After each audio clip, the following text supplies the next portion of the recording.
Engine ऑइलची पातळी दादा कमीत कमी इथपर्यंत जास्तीत जास्त इथपर्यंत ही आपल्याला मेंटेन ठेवायची आहे.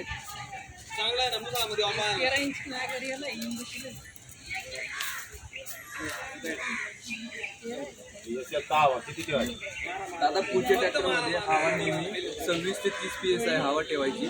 मागच्या टायरमध्ये ट्रॉलीवर चालवताना 16 ते 20 PS आहे आणि शेतीमध्ये 12 ते 14 PS आहे आपण ठेवायची हवा. नागरडीमध्ये पाणी किती भरायचं टायरामध्ये?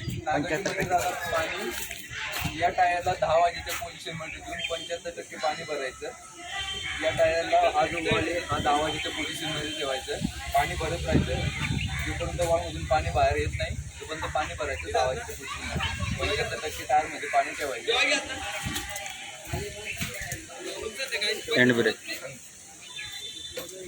हँड ब्रेक देखील दादा ट्रॅक्टर चालवण्या अगोदर हँड ब्रेक हा डिसएंगेज आहे का हे चेक करून घ्यायचं.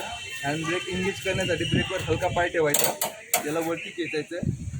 हँड ब्रेक तुमचा एंगेज झाला, डिसएंगेज करण्यासाठी ब्रेकवर परत पाय ठेवायचा, याला बटन दाबायचं, लूज सोडायचा. परत इकडे तुमचा हायड्रोलिक हा सेफ्टी वाल आहे. ट्रॅक्टर जेव्हा हायड्रोलिक वरती जातं आपण उपकरणावर काहीतरी काम करत असतो, हायड्रोलिक जेणेकरून खाली येऊ नये तर हा सेफ्टी वाल लॉक करायचा असतो दादा, जेणेकरून हायड्रोलिक अचानक सेन्सिंगमुळे किंवा काही कारणावर खाली येणार नाही आणि आपल्याला धोका पोहोचणार नाही. दादा तुमचा PTO आहे 540 RPMचा रिव्हर्स फॉरवर्ड PTO आहे. फॉरवर्ड टाकण्यासाठी याला पुढे टाकायचं, रिव्हर्स PTO साठी मागं टाकायचं. 540 RPMचा 2 PTO आहेत. दादा ड्युअल क्लच आहे या ट्रॅक्टरमध्ये, 12x10 ड्युअल क्लच आहे. हाफ क्लचमध्ये ट्रॅक्टरसाठी आणि पूर्ण क्लच आहे हा PTOसाठी.